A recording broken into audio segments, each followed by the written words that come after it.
أما بعد السلام عليكم ورحمة الله وبركاته. وعليكم السلام ورحمة الله وبركاته.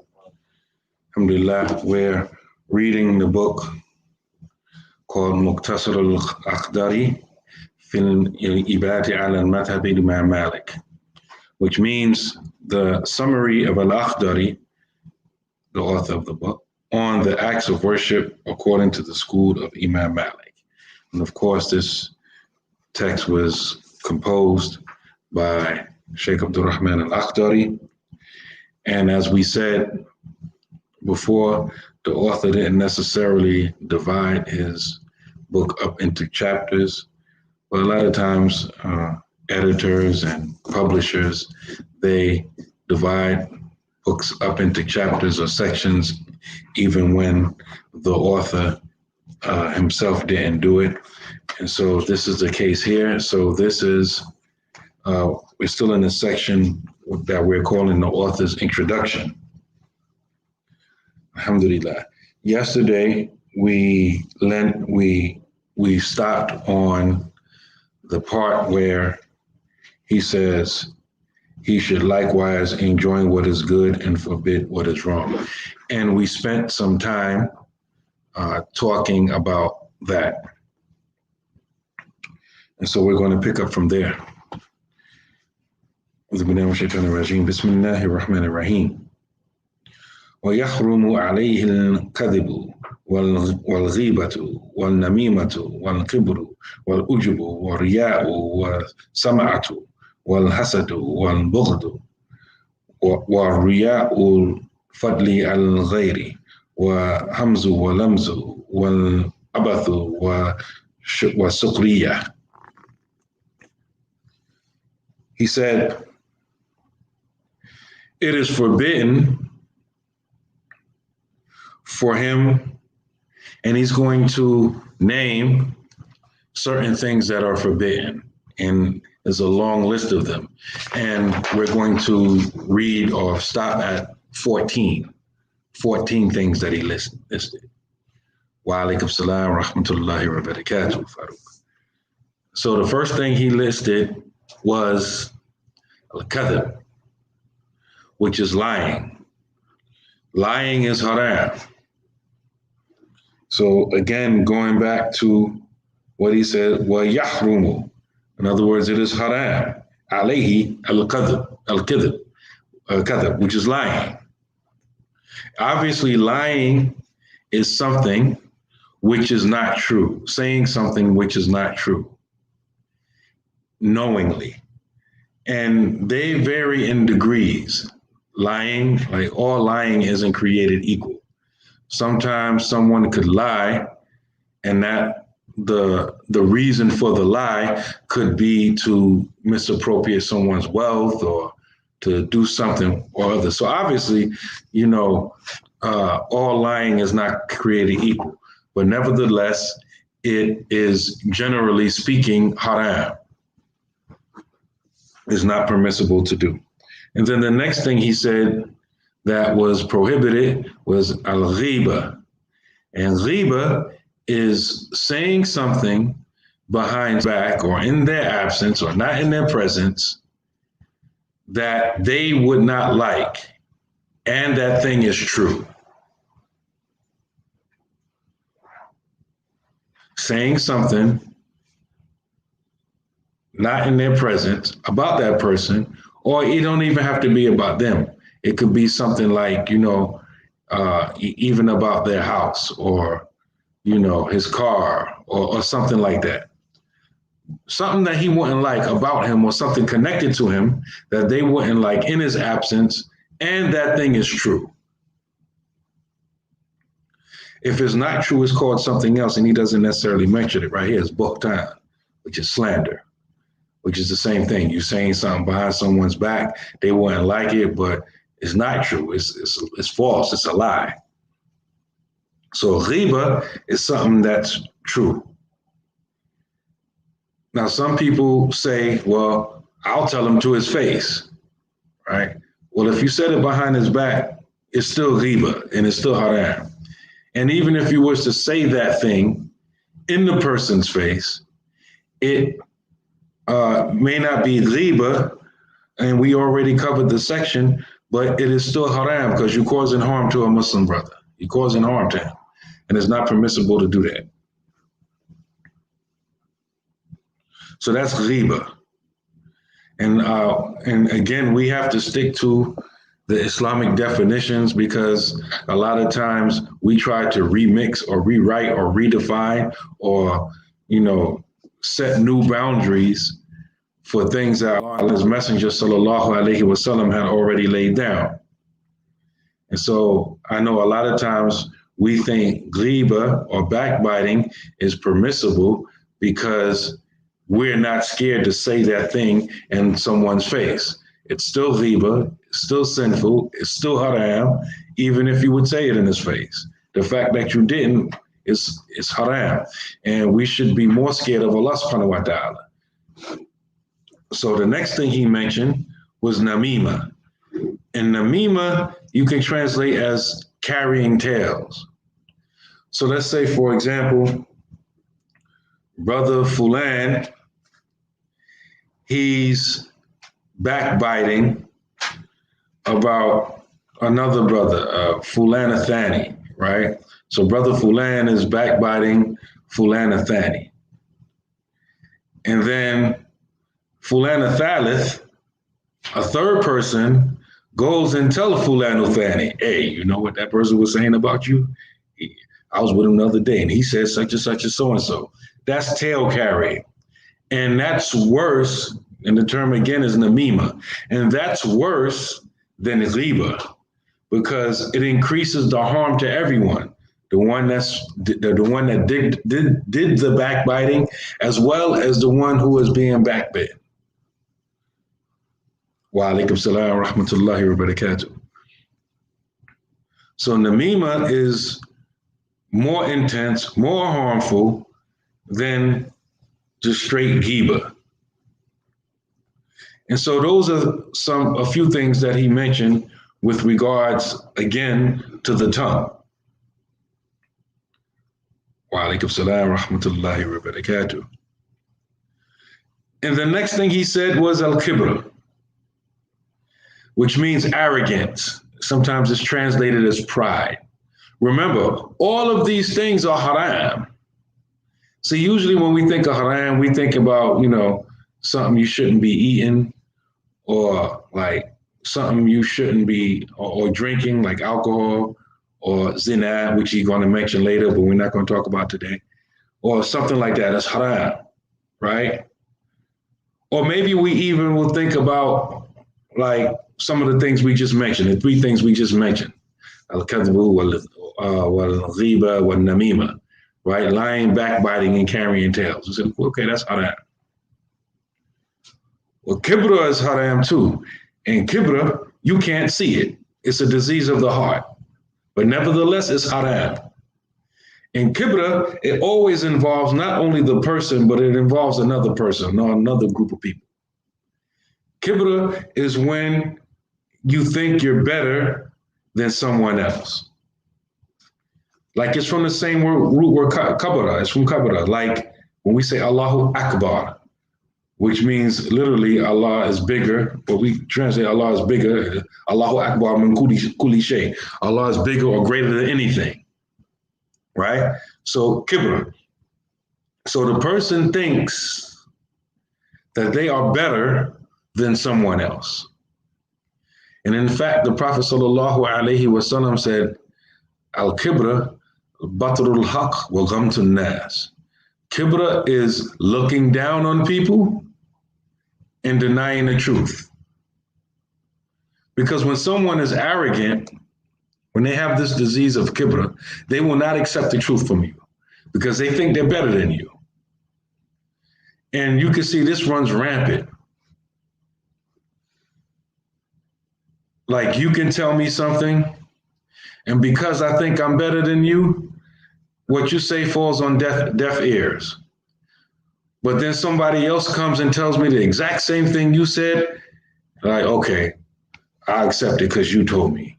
When Abdul Mujib told me, I ain't trying to hear nothing you got to say. That's arrogance. You're saying the same thing, Why are you going to accept it from him and not him? It's arrogant because you think you're better than him. And this is what Allah subhanahu wa ta'ala told us was the disease of Iblis. Because what he said, what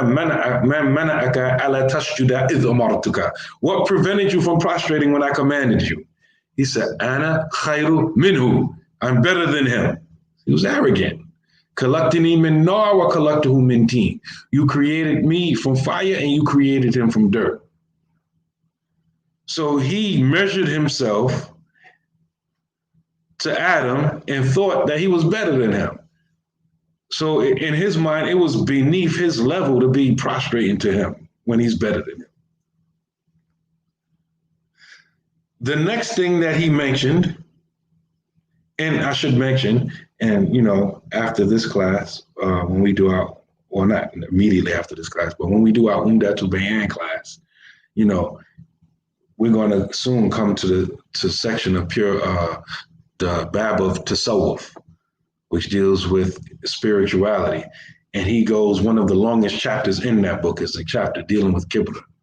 Because people become arrogant for many reasons. Because they think they have some knowledge, or they come from a certain family, or they have a certain amount of wealth, or they look a certain way. And he lists some of these things, some of the asbab that cause people to be arrogant. And they forget that Allah, that thing that's making you arrogant, you forgot who gave it to you. That money, that wealth, that family, that beauty, that knowledge. That is the favor of Allah. He gives it to whom he please. You didn't make it up yourself. There's people who studied whatever you studied longer than you, and they didn't get it. But Allah gave it to you. Allah could easily switch it around. There's people who work harder than you and don't have as much money as you. Allah can easily switch it around, right? And especially with regards to knowledge, and this is one thing that's very important. And the Sheikh Uthman bin Fodio, Tazamadahu bi rahmati ameen, he actually kind of like paraphrased the hadith. And he said knowledge, because a lot of people are arrogant because of the knowledge that they think they have, or that the knowledge that they do have. And he said, knowledge is like rainwater. When rainwater falls on vegetation and fruits and beneficial things, it grows. Likewise, if rain falls on weeds and some other stuff, that grows too. So knowledge is the same way. If you're a good person and you get knowledge, you increase in good. If you are an arrogant person and you get knowledge, you become more arrogant. You just have another reason to be arrogant. That's why purifying the heart is extremely important. And so, alhamdulillah. So he said, kibr. The next thing he said is al-ujub. Ujub, a lot of times people mix the two up, but ujub comes from the word ajiba, like to be amazed. Like you ever hear someone say in Arabic, hada ajib, that's amazing. Or like the Prophet sallallahu alaihi wasallam, he said, ajiban li amr al-mu'min. Strange or amazing is the affair of the believer, right? Everything forms good. You heard the hadith, right? Ujub, conceit, comes from the same root word, ayn, jeen, bat, right? But except this person that has ujub, he's amazed with himself. Like he looks in the mirror or thinks about himself, it's like, oh man, I'm amazing, I'm so great. See, sometimes some people translate it as arrogance or pride, but the difference, one of the main differences between kibra and ujub is that kibra involves someone else. You think you're better than someone else. Ujub is somebody else is not necessarily involved. They just amazed with themselves. They think they all of that. We translate that as conceit. So the person is conceited. They think they're everything. They're, and again, in the same way like kibra, arrogance, the person forgets that the thing that they are amazed about themselves, they didn't make it up. Allah gave it to them. If they're amazed with their looks or their intellect or their wealth, Allah gave that to you. And likewise, Allah could take it from you. So that's conceit. The next thing that he mentioned was riyah. which means showing off. And when you hear the term riyah, showing off, like ra'a, to see, meaning you're doing things to be seen, this is restricted to religious showing off. It's another type of sin to show off something else. Like if you got money and all that, and you want everybody to see how much money you have, that's something different. But riyah is religious showing off. Like, look at me, I'm giving a khutbah. Look how knowledgeable I am. Or, there's a funny story. I forgot where the story originated from, but there's a story of like someone, he's making salat in the masjid, he's praying, and people come in and they see him praying, right? He was praying normally, but now in his salat, he hears that someone came in. And so he starts beautifying his recitation even more, right? And then he hears the people saying, oh man, look how beautiful he's reciting. Oh man, look at his khushu', his concentration. Meanwhile, the person's not even concentrating. He's listening to the conversation, right? And then so they going on and on and on about how beautiful his salat looks. And then he says in the middle of the salat, hey, I'm fasting too, right? So that's riyah, showing off. And so the person is doing that act, and this is an important distinction, because we're going to come to something else, the next thing. But that's important. It's important to recognize that this person is not doing this with ikhlas, with sincerity. This person is doing it for other than the sake of Allah. So that person gets no reward for that act of worship, because he's doing it to be seen. There's no reward for it. If that act is an obligation, yes, he may have the burden of fulfilling that obligation lifted from him, but any rewards he doesn't have. Why? Because he's doing it for other than the sake of Allah.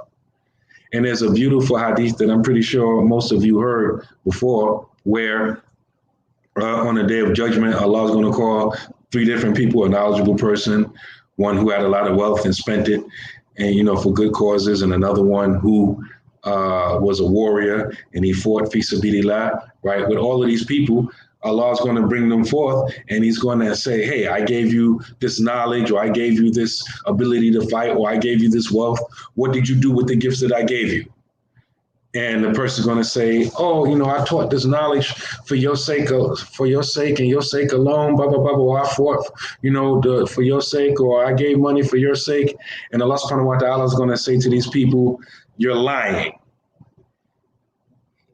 You did it so that people can say that you were knowledgeable, or you did it so people can say that you were brave, or you did it so people can say that you were charitable.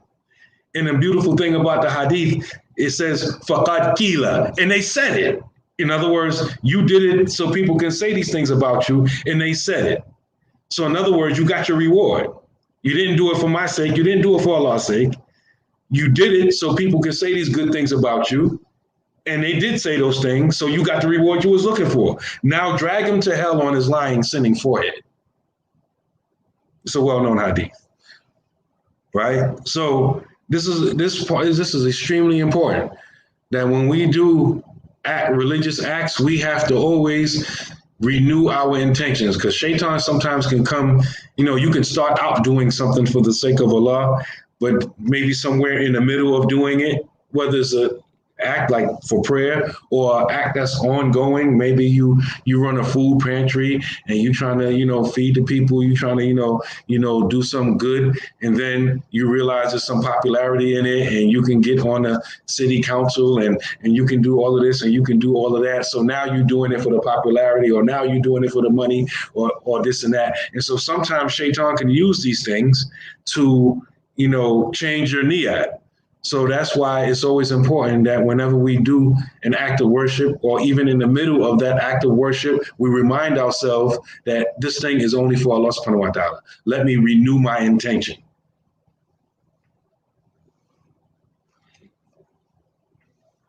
So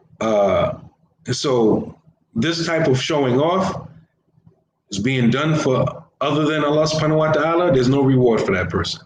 And so the next thing he said was a sum'atu, which is doing an act for the sake of Allah.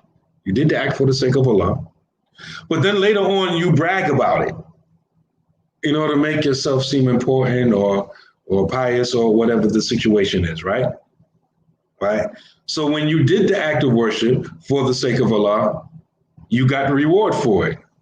But now you bragging about the things that you did, not for a good reason, because you can tell other people that you did this or that act of worship, or maybe your intention is to encourage other people to do it.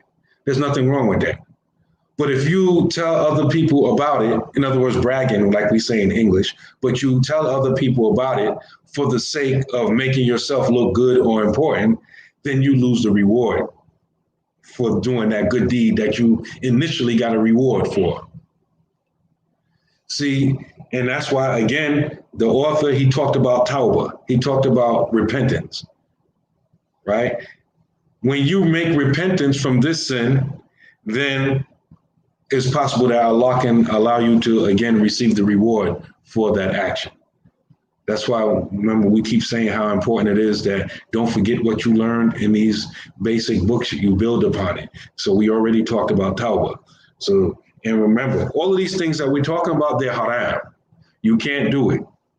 Even though no one sees you, because now we're talking about things that's in the heart. Nobody can see that. And so, but we know if we have these things. And just because no one else sees that we're showing off, or no one sees that we're bragging, or no one sees that we have conceit or arrogance, whatever, that doesn't mean that it's not haram because no one sees it. We know it, we see it. And so it's still haram, and we still have to not do it and protect our heart from these things. And as a side note, it's usually, by the time other people notice these diseases of the heart, by the time it's obvious to someone else, usually it got real bad. It's like a sickness that you didn't treat. And by the time, it's noticeable, it didn't been there for real bad, and it morphed into other diseases and sicknesses as well. Just like, for example, if we're talking, the next one is hasad. That's jealousy, envy. And that's, someone has a favor, a blessing, a ni'mah, a gift that Allah gave them. And if you had the ability to do it, you would take it from them. Like, that sister looks so beautiful. If I had the ability, I'll make her look ugly. Because the reality of the one who has hasad or jealousy is that in their mind, that person has a rank and I have a rank. And usually when it's mentioned after ujub and kibra, conceit and arrogance. Because usually someone, they're amazed with themselves, they think they all that, and then they think they're better than someone else. And now they come across someone who threatens their opinion of themselves. And, okay, I think I'm all that because I got all this knowledge. Oh, but that brother, he's deep. He knows more than me. Or I think he knows more than me. And everyone else sees it. And so in my mind, I'm down here because he knows more than me. And so I have this in my heart. Nobody knows about it. And so now you come along and you say, man, Mujib, he's deep, man. We was in a class the other week and he mentioned such and such and such and such in a tafsir class.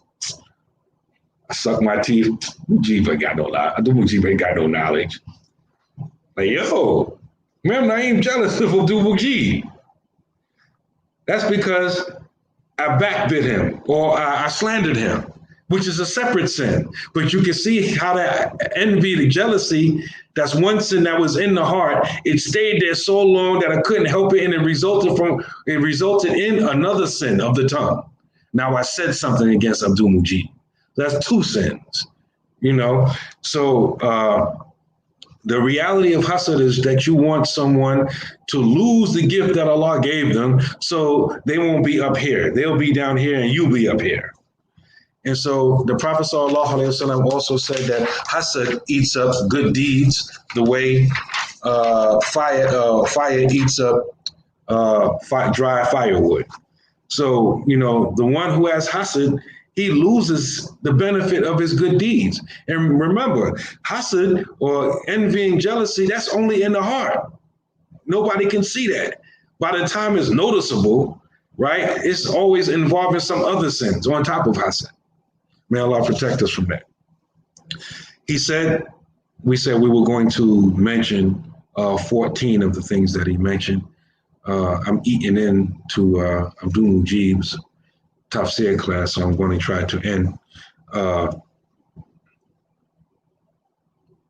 He said, al-bughdu, which is blameworthy hate. We mentioned earlier that the person has to hate for the sake of Allah, become angry for the sake of Allah. This type of hate is when somebody gets angered or he hates someone and it's not what Allah hates. It's not an Islamically justifiable hate or anger. So this is the opposite of what was mentioned earlier. Not today, but in a previous class. And then he said, Ru'yatul fadlil ala al-ghayr.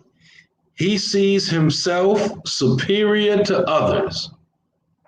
It's a sin of the heart. Like some people like, you know what? I've been Muslim 30, 40 years, 50 years. I'm better than all of you. All of you people, you just new jacks. Only Allah knows who's better than you. We don't know. So we have to train ourselves to always believe that regardless of how much knowledge I got, how long I've been here, what I'm doing for the sake of Allah, we don't know somebody's reality. Only Allah knows that person's reality, right? So it is possible that everyone could be better than me. Right? We judge each other based upon what's outward, what's apparent. But Allah is judging us based upon our actions and the conditions of our hearts. So with Allah subhanahu wa ta'ala, all of you can be better than me, even if I think I'm better than you. And it's not permissible to think that we're better than anyone else. We should be thinking that everyone is better than us. And then he said, al-hamzu wal-lamzu, which is fault finding. And this is like, it's kind of like a sister of ghiba, backbiting, but it's really done by indication, by ishara, right?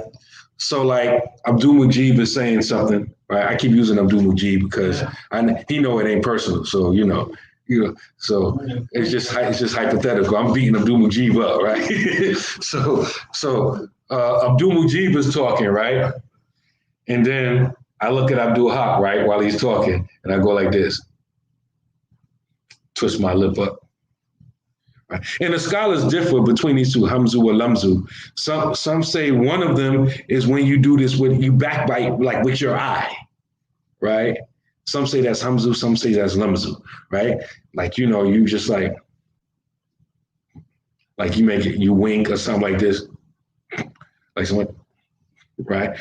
And then you have other indications like nudging or pointing or something like that. And that's the other one, like some type of body movement, like me and you standing next to each other, right? And Abdul Mujib is talking, whatever, and I go like this to you. I'm lift my arm up so the camera can see. I'm like, that's a nonverbal form of backbiting, like fault finding. You're trying to bring shame on somebody. That's how that happens. Then he said, abathu, doing something that does not benefit them in the dunya or the akhirah.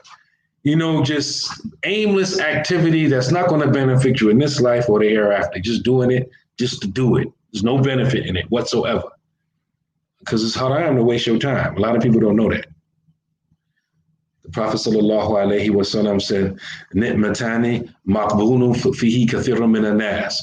That there are two blessings that most people miss out on: sihhatu wal farag, good health and free time. Most people, when they have a good, healthy, strong body, they don't use it for the sake of Allah and doing things that's going to benefit them in this life and in the akhirah. They blow it.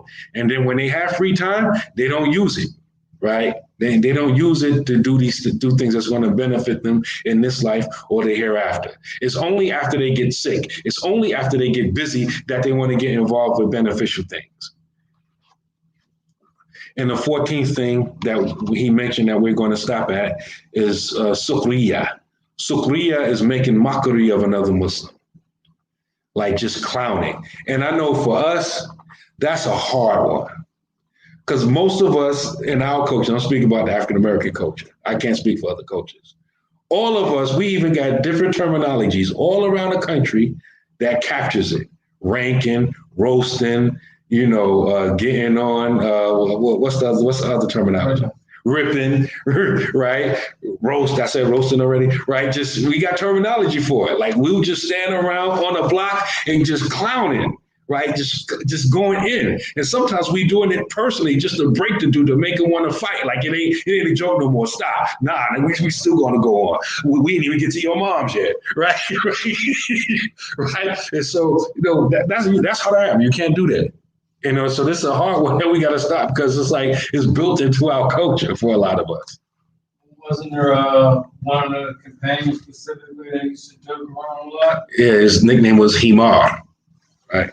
He used to get drunk a lot and everything like that, alhamdulillah, a lot of people don't tell the end of his story, but before he passed, he stopped drinking and everything. He was a warrior on the battlefield, but, alhamdulillah. Yeah, but he wasn't clowning other Muslims. He was just like the comedian of the Jamaat, right? It's like, he used to make the Prophet Sallallahu Alaihi Wasallam laugh. So he would come through, but he had a drinking problem. But he loved the Prophet Sallallahu Alaihi Wasallam. One time they was beating him, and someone said, how dare you continue to get drunk and get punished like in front of the messenger of Allah? May Allah curse you. And then the Prophet Sallallahu Alaihi Wasallam said, whoa, don't do that. Don't give shaitan power over your brother. Right. So, he loves Allah and his messenger. But, him, he was just a comedian, like a funny dude. And usually every crew has somebody that's funny like that. But what's haram here is making mockery of another Muslim, like having fun, clowning somebody, at the Muslims, at that person's expense. Well, alhamdulillahi rabbil alameen. So we're going to stop there. And just to know, if you have the book and you're following us, we came to the bottom of page 6. Right, we came to the bottom of page 6, which is by my finger right here. Now, if you look up here, which is where we're going to be at tomorrow, right? If you see my copy of the book, I got lines crossed through the Arabic. I'm going to mention it again tomorrow, but that's an editing mistake. Those lines, those first 8 lines, lines 1 through 7 in the Arabic, you can just cross a line through it. That's not even part of the book. It's part of another book. When you get into line number 8, the first word that should be there is zina, which we know is fornication and adultery. So you can cross a line through the Arabic all through line number 1, number 2, number 3, number 4, number 5, number 6, number 7, and number 8, where it says dalilu baqa'ihi thubutu kidamihi, at the period. You can cross all of that out that I just recited. So the first word we're going to get to when we read tomorrow is azina. But I'll mention this again tomorrow anyway, because we're stopping here for today.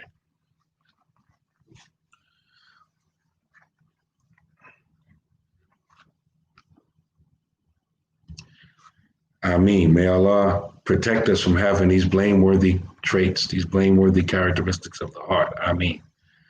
And I'm emphasizing this because a lot of times we don't think that these things are as bad because you can't see, smell, taste, or touch them, but they're still haram and there's still punishment from Allah connected with them if we don't abandon these things and make tawbah from them.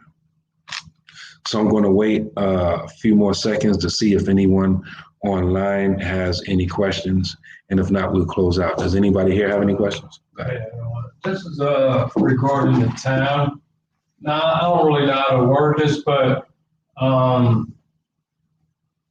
certain things that we do, certain habits that we do have, and to make it simple, just say watching movies. Right. Would that be sinful? I mean, I know it depends on, of course, definitely the kind of movie. Yeah, you can't use a blanket statement like that, but you got to take into consideration everything that we mentioned even so far, right? Looking at something that's haram to do, even though you ain't doing it, like love scenes, or you can take it because because questions like that, they're nuanced. Because if I say, movies is haram. Well, not all movies is haram. Sometimes you have Islamic movies that take these things in consideration. You're not necessarily watching anything haram. So it depends on what's actually in the movie. So if these blameworthy things are in the movie, then of course, right? Avengers. Come on, man. You're trying to. I don't even remember that. I'm just saying, like a superhero, Spider-Man. I don't know. I mean, something that you really don't get no benefit from. I'm going to say ul-Akhdarī. I don't know. That's a good one. Yeah. I'm going to say I don't know. Because I don't know. Maybe some movies don't have a specific haram element in there. And maybe it may be no benefit for you, but it may be benefit for them to watch it. I don't know. I'm just trying to be safe. Because, especially when you talk about halal and haram, that's in the domain of Allah and His Messenger, sallallahu alaihi wasallam. So we have to be careful with saying something is haram, and Allah and His Messenger didn't explicitly say that it was haram. So I don't want to just throw out general stuff. Oh, that's haram, or this movie's haram, and that movie's halal, this movie's haram, whatever. And some of those movies I see myself, I don't even remember all the details of the movie. So. Any more questions? Alhamdulillah, we'll close, inshallah. Barakallah fiqh, may Allah bless you all, and inshallah we'll be back for the next lesson tomorrow, inshallah. Subhanakallahumma wa bihamdika nashhadu an la ilaha illa anta wa astaghfiruka wa atubu ilayk.